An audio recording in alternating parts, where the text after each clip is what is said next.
Jean-François Copé, figurez-vous, qui nous attend, et c'est évidemment important et intéressant de l'entendre ce soir, vu le contexte dans lequel on se trouve. Bonsoir Jean-François Copé, merci de nous répondre. Vous avez vu le résultat Bonsoir. de notre sondage de second tour, 51-49. Est-ce que pour vous, ce soir, il y a un danger, de votre point de vue évidemment, d'élection de Marine Le Pen, et comment faire pour le contrer au mieux? Est-ce que le discours d'Emmanuel Macron vous semble de nature à recreuser un petit peu l'écart, ou c'est pas encore suffisant?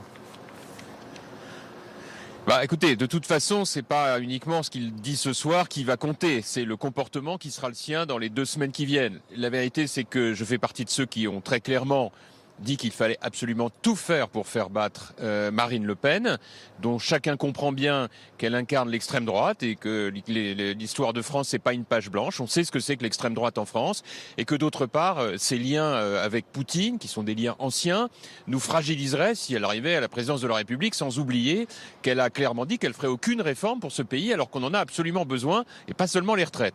Une fois que je vous ai dit ça, et que j'ai dit, comme je l'ai dit tout à l'heure chez vos confrères de France 2, que j'appelais clairement à voter pour Emmanuel Macron, il n'en reste pas moins que quand on a 45 ou 48% de Français qui au premier tour ont voté pour les extrêmes, c'est quand même un vrai constat d'échec et une vraie invitation à se remettre en cause pour Emmanuel Macron. Et donc je considère qu'il n'y a pas d'autre solution pour lui que de proposer un nouveau pacte majoritaire dans lequel la droite de gouvernement aurait toute sa place, toute sa part, y compris dans la mise en œuvre d'un programme de réforme que jusqu'à présent il n'a pas fait, pour rétablir la sécurité en France, pour avoir une vraie politique migratoire et pour avoir des réformes économiques et sociales qu'il n'a pas faites. Et donc cette remise en cause, elle signifierait clairement pour M. Macron d'entendre qu'on ne peut pas refaire un deuxième quinquennat dans une atmosphère de pouvoir solitaire, qu'on ne peut pas faire un deuxième quinquennat avec simplement des députés marcheurs sans doute sympathiques, mais totalement béni oui-oui, et qui n'ont à aucun moment joué leur rôle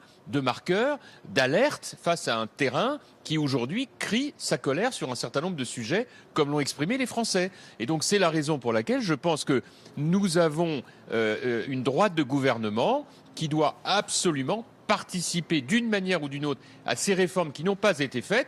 Sinon, je crains qu'il arrive trop tard et que Mme Le Pen l'emporte, ce qui serait une catastrophe pour notre pays. Alors Jean-François Copé, Emmanuel Macron, il a remercié Valérie Pécresse, mais il a remercié surtout les candidats de gauche qui ont appelé très clairement à voter pour lui contre l'extrême droite. Et donc il doit aussi faire des propositions à ceux-là, notamment aux électeurs de Jean-Luc Mélenchon. Donc il va avoir une difficulté. Vous lui dites, il faut continuer une campagne à droite.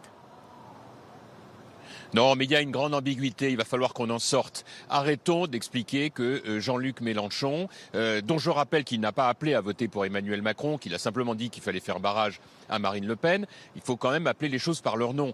Jean-Luc Mélenchon, il incarne l'extrême gauche française. Bon, alors on peut faire semblant, on peut trouver qu'il est frais et printanier. La réalité, c'est que l'extrême gauche et l'extrême droite, en réalité, nous devons nous mener les mêmes combats contre les uns et contre les autres. Nous sommes, nous, une droite de gouvernement. Il va falloir sortir du en même temps, sortir de l'ambiguïté et comprendre que, paradoxalement, les Français, ils attendent une politique de droite, de rétablissement de la sécurité, de politique de réforme dans lequel on intègre effectivement le pouvoir d'achat, mais aussi la maîtrise des comptes publics. Cette formule de dire l'ordre dans la rue et l'ordre dans les comptes, il me semble quand même que dans la période très troublée que nous connaissons en France, en Europe et dans le monde, elle s'impose et il faut le faire rapidement à travers une nouvelle méthode de gouvernement. Et je pense que sur ce sujet, il va falloir qu'il tranche. Il n'y a pas de grand écart avec Jean-Luc Mélenchon, sauf à repartir dans le n'importe quoi. La droite, Jean-François Copé, en version Les Républicains, en tout cas, elle est en lambeaux ce soir. Valérie Pécresse est sous les 5%. Que doit-il se passer demain? On sait qu'il y a une réunion des ténors LR. Est-ce que vous appelez à un pacte et carrément un ralliement Emmanuel Macron? Est-ce que vous-même, vous pourriez faire le même chemin que celui qu'ont fait Éric Woerth et d'autres il y a quelques semaines? Non, mais il faut que les choses soient parfaitement clair là encore. Il n'est pas question de dissoudre LR. Il n'est pas question de prêter je ne sais quelle allégeance. Il est question en réalité de voir dans quelle mesure la droite de gouvernement peut participer à un nouveau pacte de gouvernement. Je le répète, non pas pour être des godillots, mais pour participer activement à toute une partie des réformes de ce pays qui, notamment sur le plan régalien, n'ont pas été faites. Donc surtout, parlez pas ni d'allégeance ni de choses comme ça, il n'en est pas question une seconde. Après, il y aura une réunion évidemment du bureau politique de LR demain. chacun s'exprimera. Moi, je donnerai mon point Quelle de vue. On verra ce que défendrez-vous ? décideront les uns et les autres. Mais je pense en tout cas que c'est un sujet qui, pour nous tous, est absolument majeur parce qu'il en va de l'intérêt du pays. Merci beaucoup Jean-François Copé d'avoir été en direct avec nous. Les Républicains